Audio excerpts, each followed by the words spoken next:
Hey everybody, welcome back to Couch for It. We're going we were running a little behind today. We had some adorable pet problems. We did. We're adorable pet problems. And Adorable and pet just an FYI, like unlike my house, pets are definitely allowed on our sofa Yes. because it spans the fucking transatlantic pond. I'm pretty sure there's room for a dog. Yeah, not to mention I don't think we could patrol the entire thing. No, no, It's no. way too I can only big. see so far. What's up, Arch? Yeah, come in here and call us nerds. It's my favorite part of the night. Oh yeah. Oh yeah. But I'm Drew Tillman, and I'm joined as always by my co-host. I'm Valanda. Hey. Hey! And we're going to be reviewing episode 4 of Altered Carbon, which I'm actually very excited for. I saw a gift set of it last night, and I was like, oh yeah, that's this episode. You saw a gift set? Yeah, I was on Tumblr, and I saw a gift set from episode 4 of Altered Carbon. I think it was a set of gifts. Oh. Oh, that's cool. And I was like, I know what this episode is. I'm so excited. Yeah. Cool. It's a Yeah. good one. So, Valanda, let's just dive right in, because we're a little late. What are your initial impressions? I liked this episode. It was good. It started. Well, I say it's good. I'm one twisted fuck, so I thought a lot of this was really. We should probably top this off by saying, "Holy shit! If you have triggers, holy shit! This definitely might be an episode for you to Yeah, walk on by." yeah, 'Cause let's. holy fuck. It's a good place to start. This episode features torture heavily. Massively, yeah. So, if that and body horror, any of that gets to you, just walk away from this episode. Yeah, this is not the episode for you. However, I am a twisted fuck. And I thought this episode was dark and gritty, and I thought the way they dealt with it was fucking amazing. It Also, was. I want to show it was everyone Sophie. Oh yeah, Sophie, look. we have to do the pet check. Look at her, everyone. She ate her lunch or dinner, I guess. Oh, she did! Yeah, she Yay! finally ate it. Now Sorry, we're, she's we're having adorable pet swaps right now, which is part of the reason we're late. Yes. Hang on, if you're doing it, I have to do it too. yes. Let us see Taz. I don't know. Oh shit! I don't know if my camera will reach. Oh, I can Taz. I can see her. Oh. Good girl. Okay, that's adorable. Pet's over. That's a brief counterpoint to the darkness that was in this episode. Yeah, it's a moment of lightheartedness before Yeah, talk before we about get into the things. real heavy stuff. I thought it was really well done. I thought it was dark as fuck. And yeah, there were like two main things going on here. It was nice to see Kovacs get a storyline of his own. It was nice to see our target her own little storyline. And it was really fucking good. I loved it. I thought it was good. What about you? Yeah, I agree. We get to see a huge info dump for Kovac, which I Yeah. think is great. And we're like, oh, this is all neat stuff. We actually get to see his envoy training in like a huge one big backstory thing. It didn't One big feel forced. No, as it did well. not. Like Okay, that was, Arch, I think the that only criticism I had last week was that the flashback was so was a like little what- forced. Yeah. This was not. This was like there's a reason for it to be here right now. Arch, don't worry. We won't actually go into the details of the torture. No. That's not what we do here. We make fun of things here. Oh yeah. We absolutely. So make a we're lot. not going to talk about the torture. We're going to talk about the dumb stuff in this episode.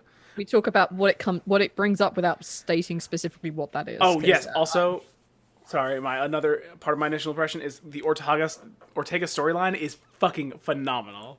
oh, it's spot on. It's my favorite part of this whole show. oh yes, Yes. I know exactly what you're talking about now. Yes, so fucking much. My absolute favorite part of 10 episodes of the show is just like, oh. So those are my initial impressions. Shall we set the scene? Would you like to go first and tell us about how this opens? Sure, we start within a very clear, like if Apple were to sponsor this series, that's this episode. It's so clean, it's very different to what we've seen so far in the the setup for the series. We've seen like grungy 40k, we've seen people with lots of money. This is basically sponsored by Apple. It's all white, it's all clean, and it's just unreal. And everything's obviously Wi-Fi. Oh, of course. Wireless. So we see the inside of this kind of like this lab of some sort, we think. There's just a couple of tables in there, a couple of technicians, and the technicians are being really crude about some women, which I thought like, oh my god, we're so from the future and men are still being that crude. Come on. Actually, that's I really like that part, is because it's the one of them's being really crude. The other one's like, you can't talk about women that way.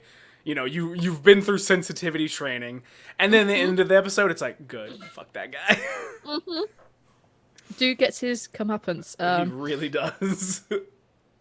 Oh dear, wowzers. Yeah, so we have this, and then I think basically. Now I need to check with you something because I got confused for a really long time. There are basically 3 bodies laid out in this kind of lab area. Yes. And some of them have neural nets on them, the 2 dudes. And there's a chick on the last one, and she's basically being pulled apart, literally kind of like in pieces. They're doing like a really dodgy autopsy. I don't really know. They're doing something like that. Is that the hooker? Yeah, that's Alice. Okay. Yeah, they're cutting her apart to basically sell her. Yes, because they're into that shit. Yeah, and I mean, I guess in a crazy future where people have, weird lab-grown bodies and all sorts of other stuff, black market organ sales are probably wild. Yeah. But we get to see this clinic, and then it goes in, and we see Kovac, as he is now, walking through the destroyed wreckage of the hotel room he was in the very beginning, where he and that lady died. The lady who I actually don't remember who it is, despite having seen this show before. Oh, Falcon. I'm not sure if it's actually her. I don't remember. I think it is. I'm pretty sure it is. But I can't say for certain right now. That being Fair said. enough. Fair enough. Irrelevant. He's in this room, and he's walking around, and then a guy appears, and this dude is so extra, because he's got like this crazy tall collar, and this big beard, and this weirdly styled hair. And you find out that Kovac is in a virtual torture program, which, first of all, what the fuck? It makes sense. It does, because like if you can spin up a human in virtual reality and torture them and make their body feel all the pain and stuff, makes sense. It's real fucked up, but yeah, it would make interrogation a lot freaking easier. Yes. And that's basically the idea of what this is that they this guy we find out has re-sleeved a couple of times. Let's deal with Kovac, shall we? Let's stay on his thread for a bit, because let's do that. And then we'll switch across to Otago, because that's so fucking funny. So with Kovacs, we find out this guy through the episode, we find out that he's paid to have this thing where you can spin up the other guy in virtual reality and basically interrogate him using violent means. Yes, which I will say, just I don't want to get into it much, but I do kind of like certain parts of it where he's just like, the guy's just like, oh, he holds up his hand and he says what he wants, and then the technicians outside push a couple buttons and it just kind of materializes for him. He's like, search feature, I would like a cigarette. Da-da, I have a cigarette. Yeah. It's kind of a neat idea. Yeah, it's an interesting one. Basically, you're only limited by your imagination, I guess. Exactly. And I do want to say one thing about it. They were very clever in how they did some of it, because they didn't actually show you a lot. Not really, no. They did the older Reservoir Dogs thing for quite a lot of it. It does. It jumps around a lot. I mean, you get this like sense of, oh my god, what's happening. Yeah, there is definitely one bit you were like, oh, they did not Reservoir Dogs that. No. And that was a big like, oh, that's that was a interesting. big one. But yeah, he basically it only really limited by the imagination of what they can do. And through the episode, we find out that this guy who's paying for this time at this particular facility called Way, I think it is. Yeah, the Way Clinic Way Clinic. Yeah, the Way Clinic. WEI, because I have subtitles on. The Way Clinic. And they can like jump into like virtual realities and deal with this good stuff. But he is actually the brother of Demi. Yeah, it's the other half of Demi the twin. Yeah. And by other half, we mean that Demi the twin, if you remember, illegally clones his stack and basically has himself sleeved twice, which is super illegal. Yep, super illegal. All the stacks will be destroyed. Yep. And not only is it super illegal, it drives you crazy faster, apparently. Yeah. Actually, I think there's something they mentioned in this episode, which is that there's one bit where he's like beginning to crack a little bit, or pretending to crack. We'll find out more about that later. And he basically says we have a name for people who go through, is it personality frag like you? Yes. Fucking insane. It's so good because this dude's insane. Yeah, he's But office rocker. while he's getting tortured, we find out the reason he's being tortured is Dimmy the Twin thinks he is another person, which I love the fact that throughout, and this is probably the weakest point, and it was the weakest point when I originally watched this episode, is this is a world where people can move from body to body more or less at will, and this dude is obsessed with the fact that Kovacs is actually this other person, as if no one else could possibly be in that sleeve at all. Like, so, and that was also like another one that like raised a little question, but I let slide in here. Is like, if they're in virtual reality, would they not look like their original stack, or would they look like what they think their stack is at the moment? Like, I think that's like what if they spent like 300, like 100 years or whatever it is in their original body, Yeah. whatever. Like, that's the person I think I am when I close my eyes and wake up in the morning. Like, I've been in asleep for like 2 goddamn weeks. Would I Yeah. recognize this as my body? Like, what would you appear in virtual reality? I think it would depend on what you see yourself as, and I think that Kovacs as an envoy sees himself as, and he's honestly, Kovacs is not a good envoy. Just gonna say that to everybody right now. So he sees himself as his sleeve still, despite the fact that Kel Chris was like, "Hey, you're not your sleeve. That's a lesson you should learn. You should really know about that." Yep. Kovacs sees himself as his sleeve, so There he you go. sees himself in this body. Yeah. But Dimmy the Twin changes his appearance because he makes himself look like his brother. Yeah, inverted commas. So Dimmy is basically having a go at Kovacs because he thinks that he is this a cop named Ryder. Riker.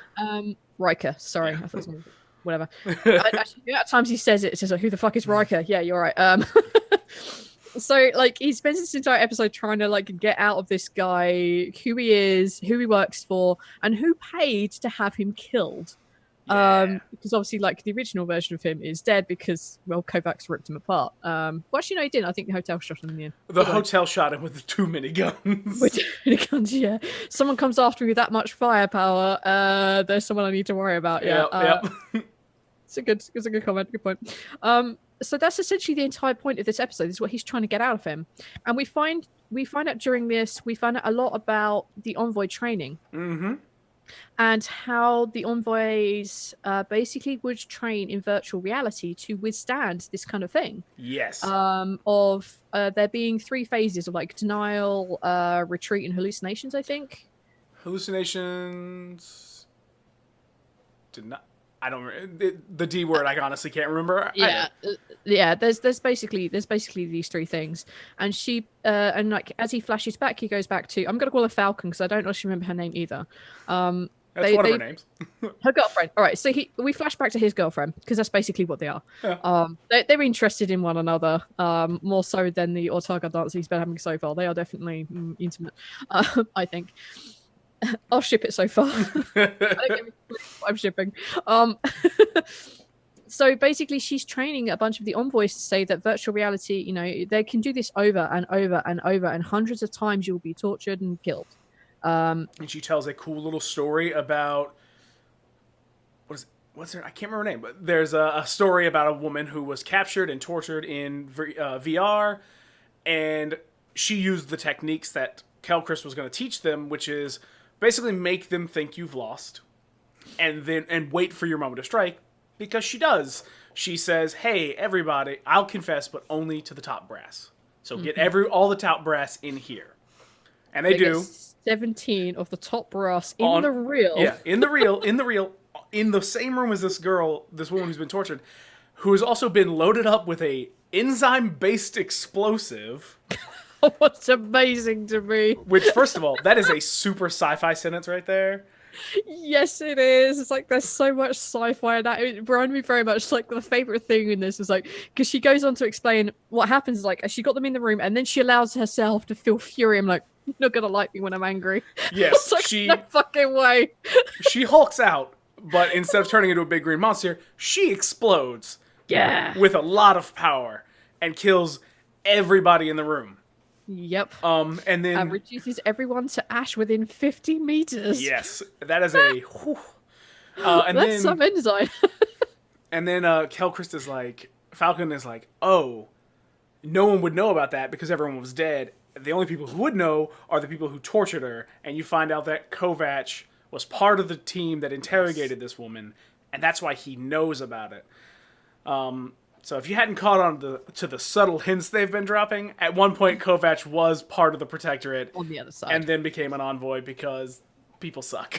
I assume reasons and the Falcon, I guess. He's like, oh, it's all for a girl. That's my assumption anyway. Man, probably both. I don't honestly remember. Cool. So we find this cool little kind of like tidbit out. And it basically goes in there of explaining that an envoy should use whatever's given to you. Yep. If you pretend to break, but don't, do the screaming thing, do the fear thing, because you're gonna feel it. Just scream it out. But just remember, you're just waiting. Yes. You're waiting for that opportunity. And she teaches them how to manipulate the world. Yeah. So they can do things like get rid of like any chains that are holding them down, that sort of thing. Which I do love that because the VR thing is still in their own head. Because that's part of the whole VR thing is it has to be in the person you're interrogating's head so it can pull traumatic experiences.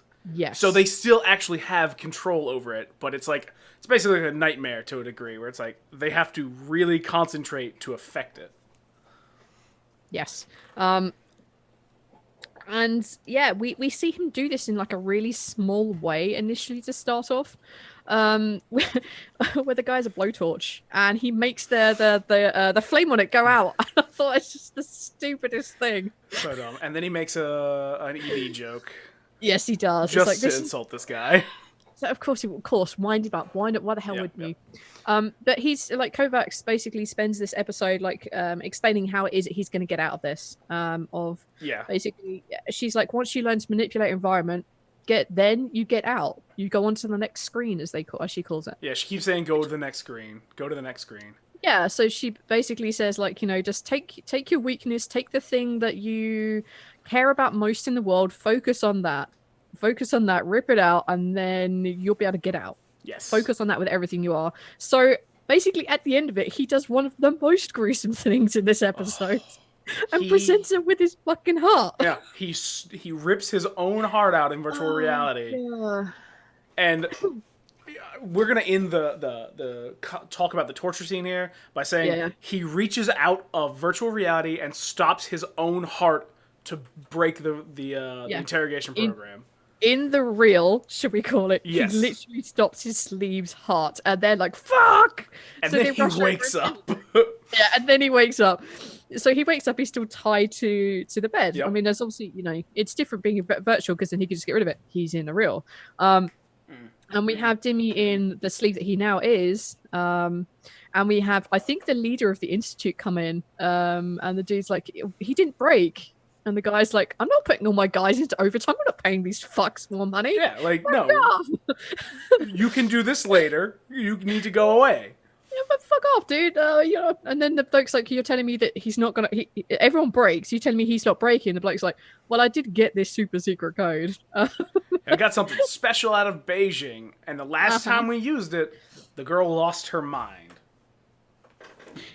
Yes. And yeah, they do the thing, and then Kovac breaks out. So when Kovac breaks out and he's awake and he's looking around after he's been revived after stopping his own freaking heart, he looks around and they're like, "Oh fuck! Who the fuck is this?"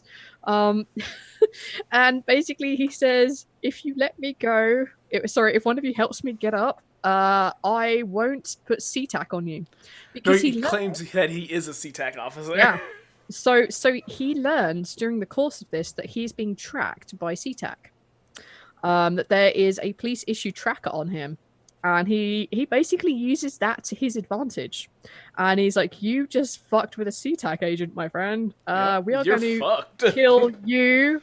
We are going to put your stack through the shredder. We're going to come for your family, your friends, your dog, your pets, your pet, your cat, your goldfish. You won't even be a memory. Like, Just Oh. the threat to the goldfish I found most incredible at this point. I'm like, Honestly, I feel like that's how you know someone's serious. He named everything down to a goldfish that they're gonna yep, kill. Like, yep. oh.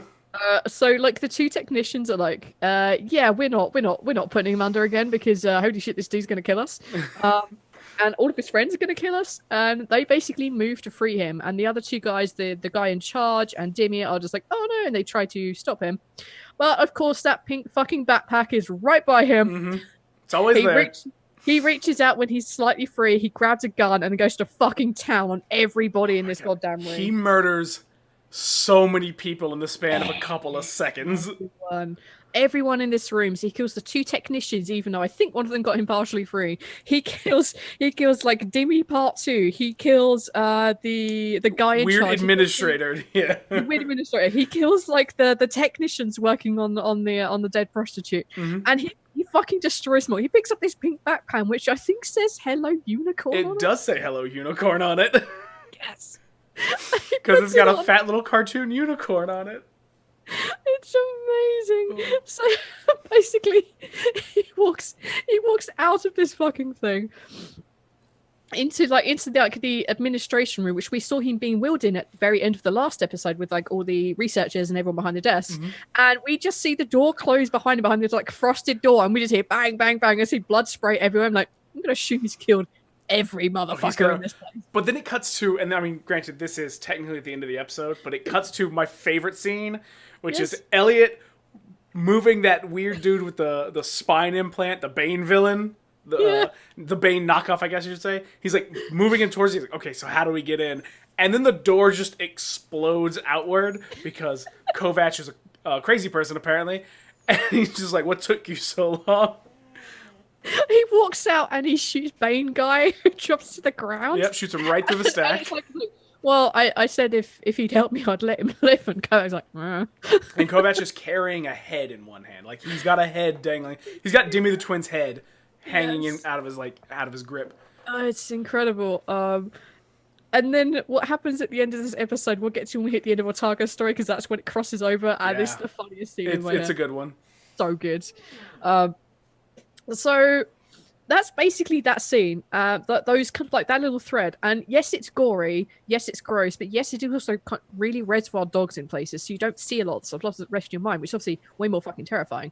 And the whole premise is just like, ah! But we get so much information out of this. Which is an interesting concept, being that we're in an interrogation room. But sure. It's very cool. And we learn that there is definitely a thing going on between the two of them.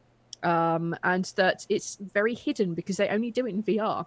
Yes. As soon as they come out of the VR between Falcon and Kovacs, is they then act like he's a slow Muppet. Who basically shouldn't be an envoy because he's terrible at it. It's basically the way that they act, and it's interesting to see that little flip and change because I didn't pick that up before. So yeah, I thought they were interesting. If you're okay with dark, gruesome stuff, then it'll probably be okay. If you're not, I would definitely bypass this. You've learned everything you need to know.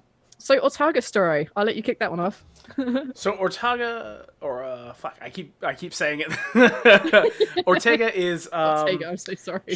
One day I'll get this right. She's at work, and her mom calls her and is complaining basically because they're getting together because it's All Hallows Eve, which means Dias de los Muertos is also happening, and she's complaining because her mom is complaining because her brother wants to get the wrong kind of cheese for something that their mother used to cook, and she's like, oh no, it's this kind of cheese, but Uncle, I think it's Uncle Tio, that doesn't seem right. The uncle is like, oh no, it's this kind of cheese. And they're basically complaining about it. And in the background, there's this big skinhead covered in tattoos, wearing a biker, like a leather vest, screaming about something, about how he's going to kill everybody and how all the cops suck and blah, blah, blah. And then Ortega loses it, and she like goes up and yells at him like, I'm having a conversation with my mother.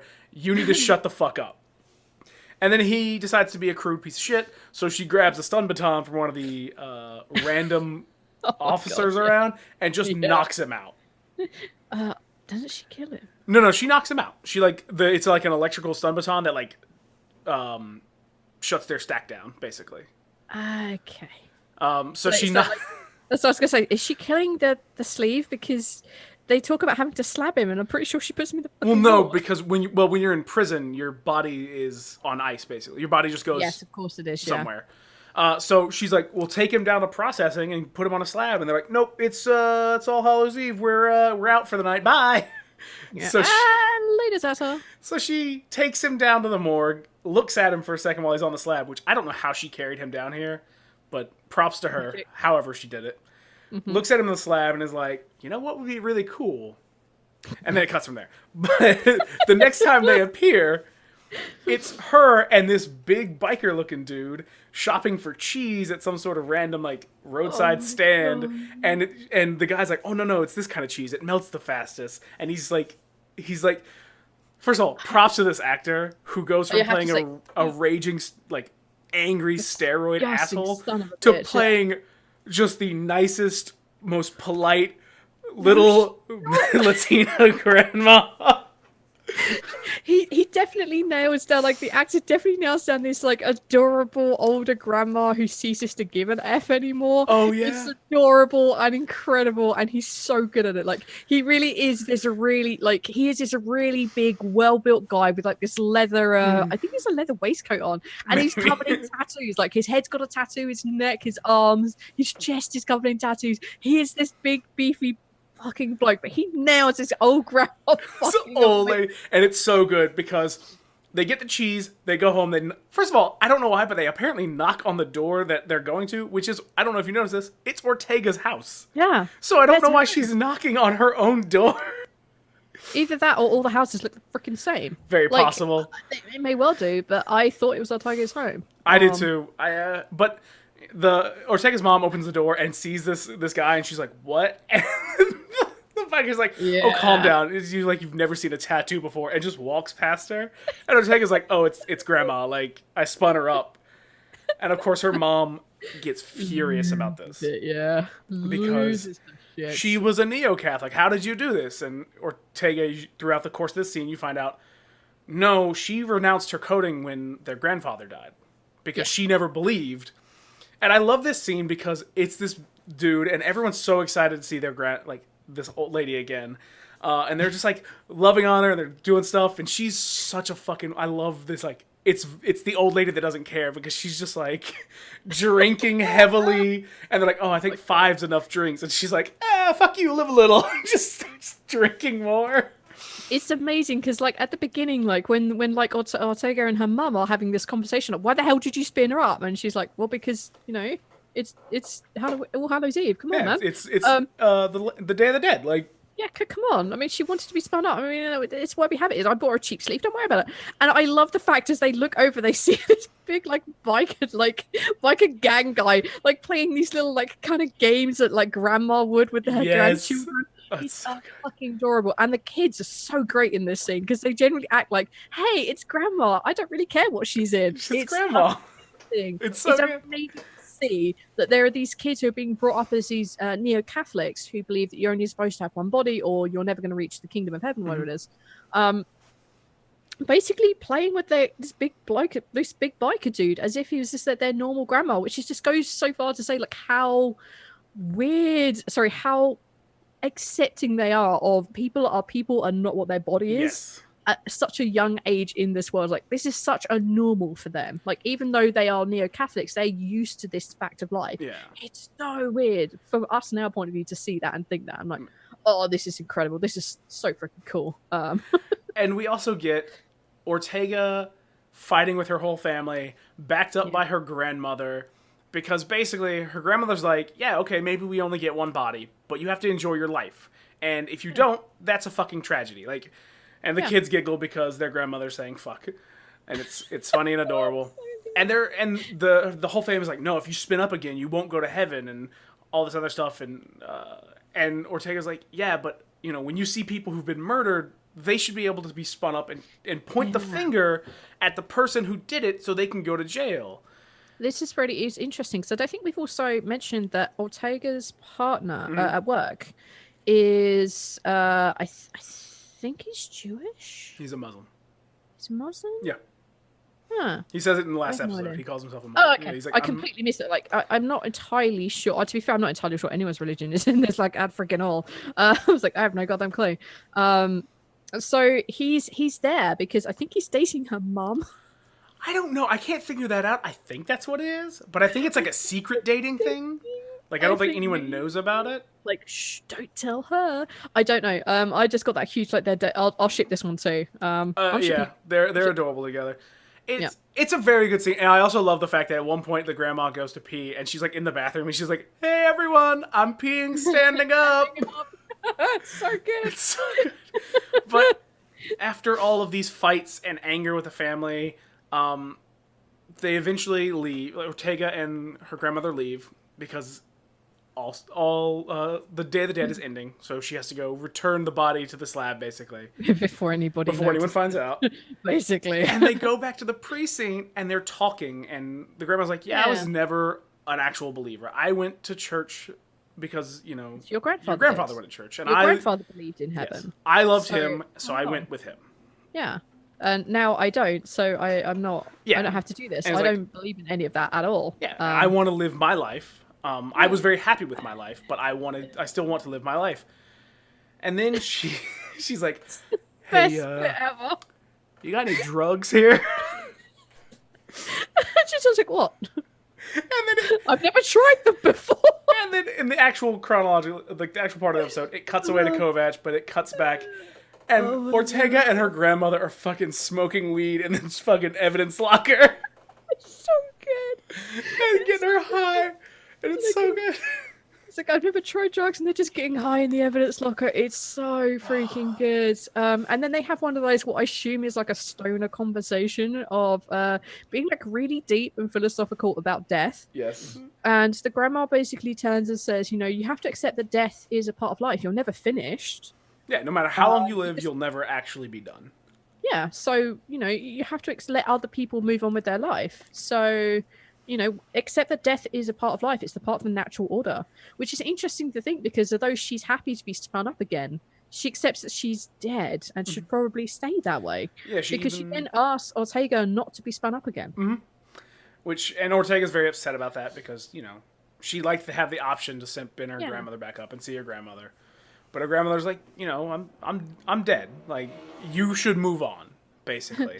Yeah, and I've enjoyed this. Yes, I enjoyed this, but which I do love the conversation because the conversation kind of boils down to everything dies, but if you need to move on, like everybody who's alive needs to move on, and like yes, you know, love your dead loved ones and remember them, but you can't be hung up on them or you're not gonna live your own life. Yeah, you're too busy like bringing them back, so nothing's ever going to go forward. Exactly. Which is a real big, interesting change from the last episode where we had all the meth heads, who are, I don't want to call them they're just meths. I'm so sorry. I know, but I love that you call them meth heads. It makes me laugh every time. They're called meths, man. What am I going to I know. All right, so they have these meths who basically think they should live forever. They have the option to, so they should. Like, they may hate each other, may have to exist with each other, but they have the right to live forever, so they're going to. Yes. And it's a thing that keeps coming up in this series. Like, I think even Ortega herself is like, you know, the end of death is a miracle of itself, so we should celebrate that and do that. Whereas literally someone here saying, yeah, this has happened to me. Stop spinning me up. I don't want this. Like, we're done. Just remember things should end. So it's an important lesson.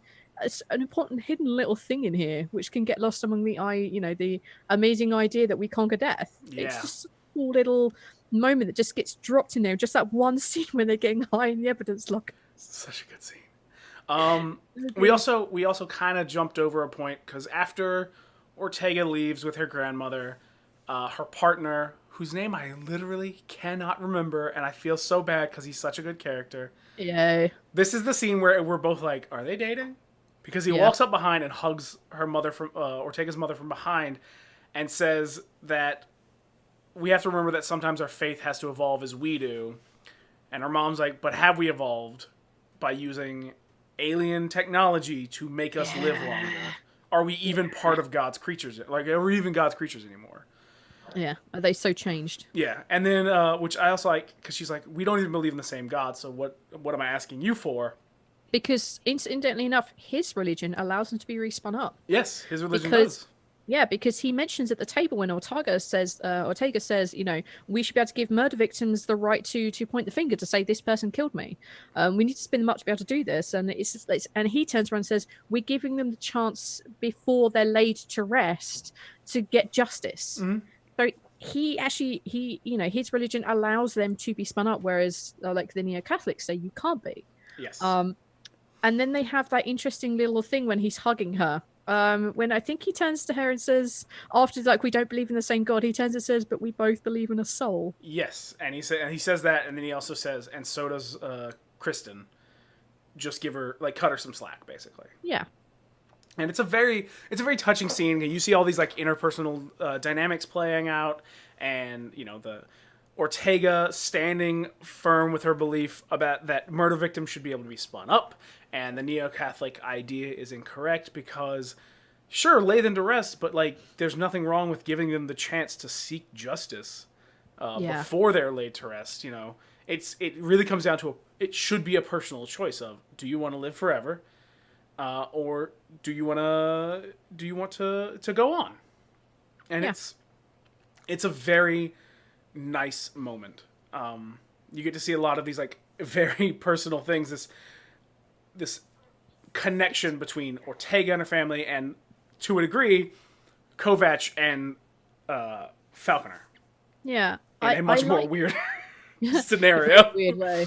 In the Ortega thing, they deal with some very heavy crap in this. About the rights of the dead, and whether your religion outshines the law and order of the day, which I guess is a very similar thing to some religious feelings now about performing autopsies. I know some religions just like, you do not do that. Yeah. And it's interesting that they managed to hit on this really heavy topic and cover it from as many point of views without actually saying one is right and one is wrong. Yep. And they do it beautifully. And they also do it under the guise of a big biker dude pretending to be an old grandma getting high as fuck. It's so well done. That actor, though. I love it so much. I still can't get over him. It's my secret background actor of choice, that guy. That guy was so good. Incredible. So good. Just him playing a little old lady was so good. Oh man, imagine reading that as a casting note. I would like need big burly bloke to play small old grandma. Small old. You know what I mean? You know what? Sure, why not? Fuck it, pays the bills. So good. So good. And then once Grandma is put back on ice, the partner and the mum do the hugging thing, which they clearly go and do something more adult afterwards, because I'm shipping that now. We have no proof they didn't, so... Yeah, they fade to black. So we go to like one of the running motifs in this freaking series, which is Kovacs having a goddamn shower. To be fair, though... Many times. Oh, actually, we don't cut to that just yet, because... No, because right after Ortega puts her grandmother back on the slab, or the body back on the slab, she gets the call that something went down at the Way Clinic. So she heads over there, and she's fighting through these reporters and people, and some woman's like, should the Bay Area people be afraid of a maniac? And she says, and I'm quoting here, "Go fist yourself." And it's like, well, damn, Ortega, fucking chill.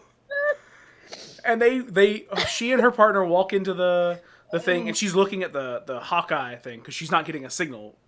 Yeah, because as they explained before, like this, as the guys are doing the forced answer me now. Yeah. They explain that this is a dampening area, so like these signals get blocked. No one knows where the fuck you are. And yeah, she goes in there, she turns on Hawkeye, and the Hawkeye's like, "Oh yeah, the truck is here." And they find Demi headless body. Yes. Which is being propped up against the interrogation table. The table where they were pulling apart the prostitute. I'm pretty sure. It could be that one, yeah. Yeah, and like she looks at the body and she's like, "Oh, thank fuck, it's not Kovacs," because she's trying to track him. But then Hawkeye says it's here, and she looks down and she looks at the hand, like this like this headless body, and this hand has got a middle finger up, and this token is in between his fingers. Like, that's fucking badass. I love it. It's a big fuck you, and that's when we cut to Kovac in the shower, Yeah. because he's got to wash all the blood off of him. Oh my god, so much gosh damn blood! Like Because he it's murdered running 50 motif here people. yeah, like he's like, I'm not apologizing for any of this shit. Like I should be given a goddamn medal or something, some BS like that. But he's literally like he's in the shower, and we start this shot, which is I thought was a really cool looking shot, which is the floor of the shower, and it's the symbol of the raven, with like the raven. But I didn't realize it has Poe's face on it. Mm-hmm. I was like, did I miss that before? Is that new? But that's fucking incredible. So, and then we see all this blood beginning to go down the drain. Yes. And then, of course, we get the obligatory butt shots. We get the butt shot because Ortega shows up banging on the door, and she's like, if you don't open this fucking door, I'm going to come in and kill you. Yeah, I'm going to come and blow this fucking door down. So he opens the door. I'm like, I half wonder, because they did this amazing shot where they did it from, like, above, and they looked down on her as he opens the door, and I thought, oh no, is he just going to be naked? Is he just going to open the door naked? No, they give the actors some dignity. They give him a goddamn towel. He gets a towel. He walks out in a towel. And she's having an argument with him about what the fuck did you do? There's so many dead people over there. And As they walk across the room, though, I have to shout out to the fucking props on this, because they walk across this amazing looking room, and there's an ice bucket Mm-hmm. with Kimmy's with Dimmy's other head in it. Just sitting in an ice bucket, which. And when Ortega sees it, she freaks the fuck out because who the fuck is that? You just cut off someone's head. What the fuck? Is that a trophy? And he's like, someone should like award me for that. Yeah.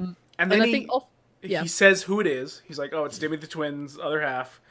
And but he kept calling me Riker this whole time that he was, doing terrible things. So who the fuck is Riker? Because you've been following me since I got out, which means you know Riker.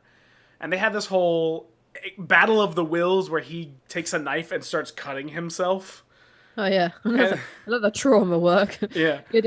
Another trigger thrown out there. Holy shit. Yeah. He just takes his fucking huge like machete, or what the hell it is, and like he does his battle of wills against her, like basically using his sleeve against her. Yes. To figure out his suspicions of what's going on. Yeah, and she finally stops him and says, I'll tell you everything, and that's where the episode actually cuts off. She says, I'll tell you everything, and the episode cuts off, and we get another little Firefly thing of...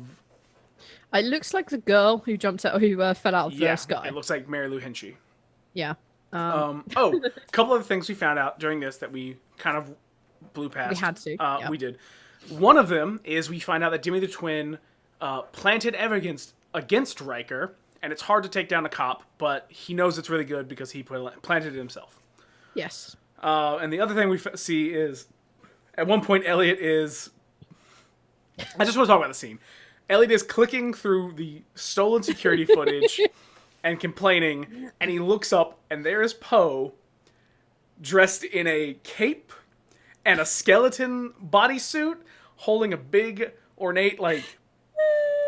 Dios de los Muertos skull. Half of his face is painted like a skull. The other half is normal. And he's just like, what the fuck are you doing? And Poe tells him that he loves the All Saints, All Hallows, because Halloween and Dios de los Muertos and all these like other things. Thanksgiving. And they have this whole argument about Elliot's like, holidays are for people, flesh and blood and family, things that you cannot have. And then Poe literally, I feel like he's quoting Edgar Allan Poe, where he's like, I was so alone that I was insane with horrible stretches of sanity. And it's just so ridiculous. It's so dark and grim and absolutely hilarious to me. It's so good. Like I think they have basically like two scenes together in this, the beginning and at the end. Yeah, pretty much. And in this sort of like beginning bit where they're doing this, like he's flicking through the channels, like it's not here, and that's when we find out that there are 3 hours missing from the sun touched House information. surveillance, yeah. Yeah. So he went in and stole it in the episode before, and he found out that there's 3 hours missing, and that's obviously going to be important next episode. To drop it here now, so they don't have to deal with that bullshit later. But this is also where this amazing line comes from that I was talking to Drew about at the beginning of why our episode is named this. Because obviously we had some fuck ups getting in here. And we had some issues today. I normally do, let's be honest. When Poe basically turns to Elliot and says, maybe you should go to apologize to Kovacs. This is before they know that he's missing. And this is actually kind of what leads to it. And he basically he says, "What do you mean apologize? Like you weren't there. You weren't really any sort of backup. You were more of a fuck up." And I was like, "That's the best fucking line in this entire show. It's why this episode is called that because it's just too fucking good, man. It's so good." The best part is he's not wrong. You weren't there no. when the person you're supposed to be backing up needed you. You were instead doing your own thing. Yeah. Yeah, it's just so fucking it's so good. I just love that line. It genuinely made me laugh out loud because I wasn't really expecting it to happen. It was just one of those little odd things. And then of course that sets up to them going to find out where he actually is and checking on the owner, finding it somewhere else, and it's covered in blood. And then that leads. I like the little conversation there because Elliot's like, you're definitely tracking him. Like you would install a tracker on his Oni like the second he came to stay because you're crazy. You're like a stalker. You're crazy. And he's like, no, that would be a terrible violation. And he's like, activate Oni 20. And he's like, oh, that's only if you were to lose the handset piece. You know, if you were to put it behind the couch or like activated stalker. Just activate the thing. And that's where you find out that the Oni piece that Kovac put in jacket off is tracked, and that's where Elliot finds him, and then it's a whole thing from there. All that happens in the background because you don't see any of that. You only get the conversation of... Yeah, you get it through context. Yes. This amazing thing where they drop it in with 2 or 3 lines, and then you don't need to explain that storyline because it explains itself. He literally says, "We found your Oni covered in blood at the jacket off, and this guy led me here." Yep. Nailed it. That's Nailed it. That's all you needed. And it so naturally works in.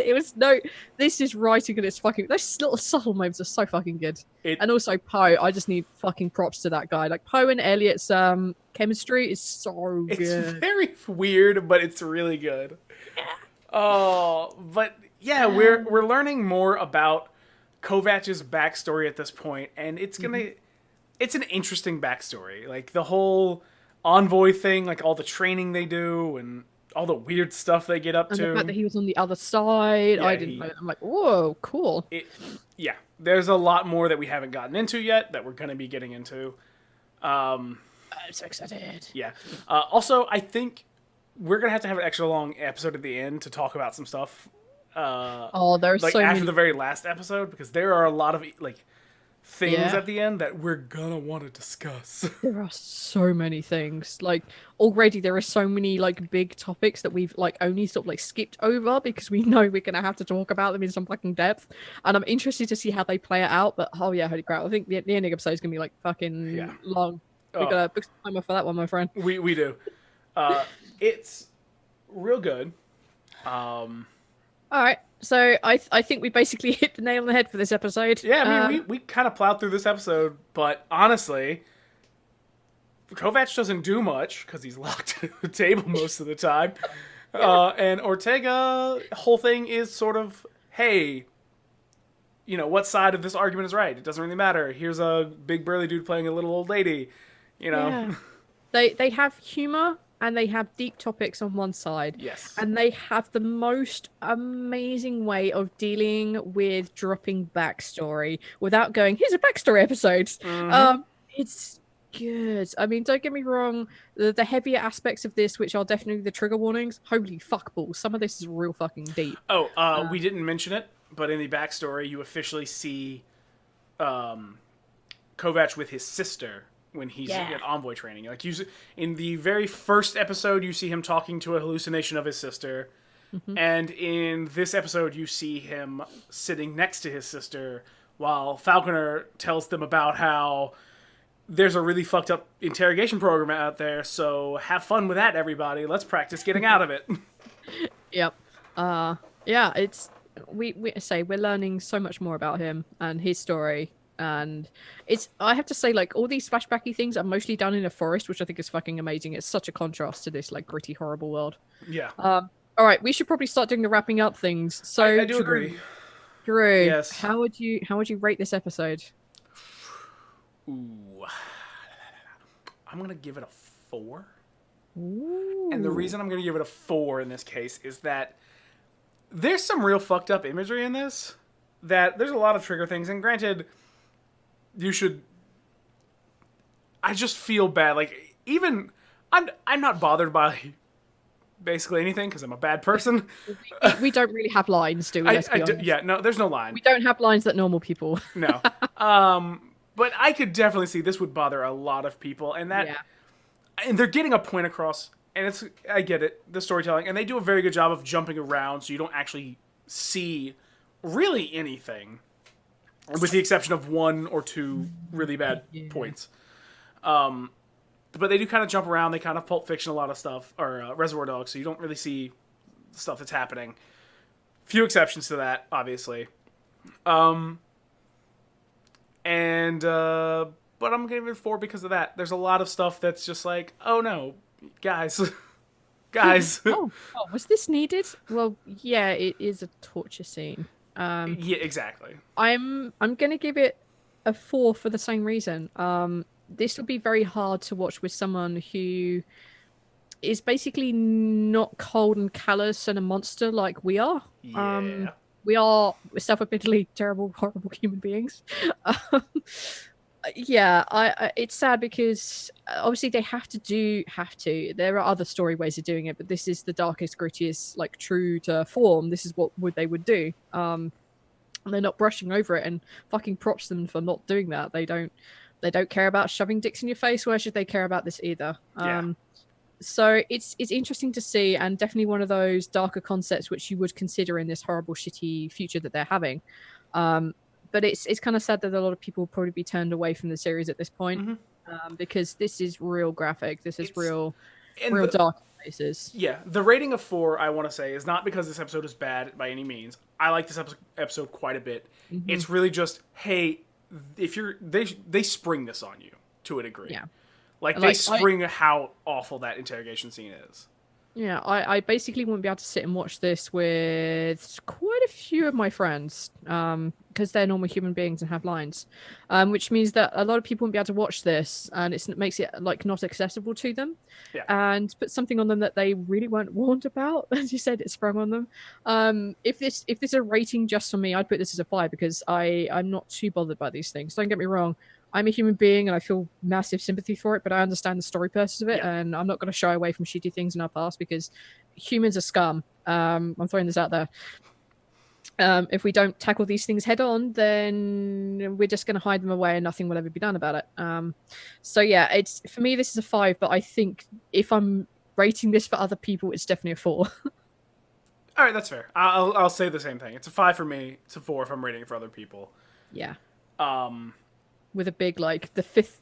I think the fifth Zoro's more of an asterisk. Yeah, it's just like... It's just an asterisk. Like, we might want to be careful in this episode. But how would you rate the series as a whole at this point? Staying on a 5. Staying on a 5? 5, yeah. Just powering through on that 5? Oh yeah, it's staying on a 5, man. I found like odd, really little things, like really odd things, but other than that, I fucking love this series. Again, I was sad that I had to hit the stop button to not watch the next episode because I'm like, God damn it. Oh yeah, I agree.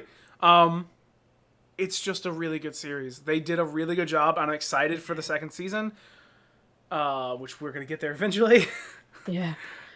Hang on, I have to do huge shout out props to the set designers again because holy fuck, that interrogation room was grim and dark and covered in bullet holes, and it was gross and disgusting. And the little monster effect they had in there, holy crap, that thing was amazing. And they had that really like different sharpness to them going into the suite, the lab where everything's clean and white, was basically sponsored by Mac, I assume, because holy crap. Yep. And then they had like the grittiness and the family, All Hallows event, which again just had a really different feel to it. And the hotel, holy crap, just they all look so different. They all definitely belong in the same universe. It's just like major props because holy crap, these things set a scene. Oh yeah, the art department, the set design. Everyone involved in this did an amazing job because they built unique sets, they built unique feels. Everything builds a story, and it does that thing that you should do when you're building sets and stuff, where everything is unique enough that with just a glance, you know what set you're in. Yeah. Yeah, because I mean, they could like focus in on like I think his thumb at one point, and like it's like, oh, I know which room this is. I know who this person is. I know what the setting is. I know what I'm supposed to feel from the setting. Yeah. Oh, like I don't know. I really hope there's like the freaking passion on this, but nothing in here feels like it was when you go down to the dime store. I'm using the Americanism. You go down to the dime store, you buy a bunch of this shit, and then you come back, and then so you stick it on the wall and hope for the best. There's none of this here, like at all. Everything has thought and purpose into it. It's just, yeah. I don't know if I said it. I'd also rate it a 5. Continuing that. If I did say I was it, about to ask. I'll figure out how to make it sound less like I'm an insane person saying it twice. We both know we're insane babbling fools. This is true. Yeah. I think that's probably that's it. right? I think we're it. Yeah. You wanna do the outro? Yeah, sure. Hey, I'm Volonda. You can find me on Twitter at blood_BTP, and you can find me on the Lucky Die podcast coming out Monday, where we are back to our normal. We're back to our normal schedule of Mayhem and Apocalypse versus last week's episode. Hey, Drew. Do you want to be back to your normal schedule, or do you want more of me playing a horse? Oh my god, like, yeah, just because it's us here right now, this is probably going to get cut, but holy fuck, guys, like, I listened back to literally I listened to all of it back for an hour and 10 minutes through. We have the introduction of Pulled Pork Pete. Then I believe Josh comes out with who's his brother, barbecue beef brisket. The barbecue brisket bill. I just started losing my shit. And then Pork the chef came up. I'm like, oh my god. It's a real good episode. It's you so should go good. listen to it. It's amazing. Yep. It's definitely a break for you guys, and it was a break for me. I had this idea of this dark, horrible thing, and then you guys turn up and said that you'll do it. I'm like, this is not going to run like this. I will try my best, but it's not going to happen. I am sorry to say that our crew was not the dark and gritty crew you needed. Nope. And I'm so glad it wasn't, because you guys fucking wrecked me. It was so good. All right, that's me up. Drew? I'm Drew Tillman, and you can find me on Twitter at NotThatDrew. Probably the best place to find me and what I'm doing, as I tend to tweet everything that I do. Like if I'm going live on a stream. But I'm here every Thursday doing Moonlighter, every Friday doing Couch for It. Every other Wednesday I do Raft with Tom from Nerds on a Roll, which is a pretty fun game to watch. It's kind of a buggy mess to play. It's a lot of fun to watch. Let's see, what else? I am in the episode that just came out for The Lucky Die last Monday. Good. You could also hear me on episode 3 of Podcast of Waterdeep, which is Wizards of the Coast's new podcast event. You should go listen to that. I reprise one of my mini roles from Taking Initiative. And we do a bunch of dumb things that we probably shouldn't do, but it's great. It's a really good episode. I hope everyone likes it. Go listen to it. I think the episode that I'm on comes out next week too. Whose crew were you with? I was with the You Meet in a Tavern guys. Ooh. Yeah. That's a good crew. I don't they were so fun. Like as soon as I went onto their Zoom call, they were insulting each other. So I actually joined in. It was incredible. And the game was so funny and so good. They are such a nice group of guys. I felt very welcome. I think I confused them a lot. I don't know if you heard them, but I think I confused them a lot. I have not heard anything except for our own yet. I'm going to be one of the weird people. I'm going to wait till the end because honestly, at this point, I'm out of podcasts to listen to. I'm caught up on everything. Really? Yeah, 44 podcasts, and I'm caught all the way up, and it's really depressing. Oh, boy. So I'm going to wait for all of the podcasts of Waterdeep come out, so I have a binge. 10 to 20 hours of binging.